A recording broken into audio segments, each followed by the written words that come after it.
As always, we're joined by the wonderful Sam Crosby to argue nothing but common sense that everyone will agree with. Is that a better intro for you? That's lovely. You always whinge when I do. That's lovely. The bloke will, of course, point out that most of what he has to say is wrong. He's none other than Senator Matt Canavan, who's joining us now as well. And he will, of course, be the one with all of the sanity. But we'll see what happens. So, latest polls, take your pick. Albo's struggling. Now, at this moment, if there was an election, there'd be a minority government and, you know, we'll take winning over anything.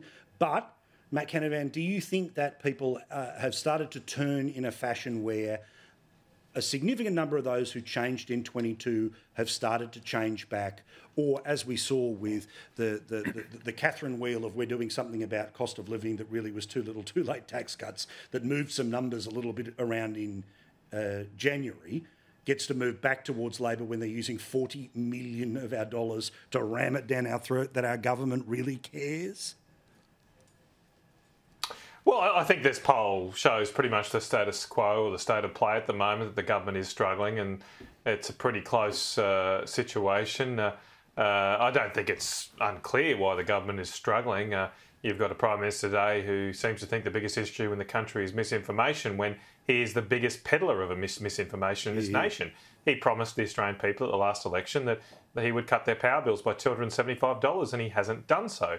That's why he's struggling. He's struggling because Australian families are struggling under his policies and they want him to focus on those struggles, and instead he's distracted by all these other issues. So look, that's not rocket science in my mind, but I would also say on our side of the coin that we've still got work to do too, the vote for minor parties remains high, and to form government, to be in an election winning position over the next year, we have to fight really hard to get the support of people back. So that's a challenge for us, but I definitely think the next election's there for the taking. Sam, is the assumption of Labor people that the Teals don't move, so therefore Dutton can't get close, so we can lose some bark, but we end up winning anyway?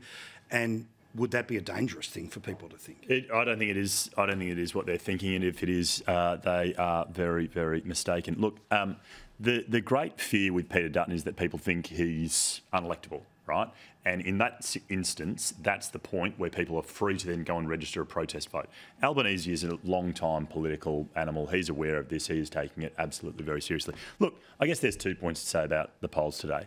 The first, and I guess the big one, is I'd still prefer to be us than them, right? I'd still prefer to be in the government's shoes than the opposition shoes. The second point is, you don't win grand finals in April, right? So we've still got another, 10 months, year to go before the next election, something in that order. The money's only just started to flow from the housing fund. Matt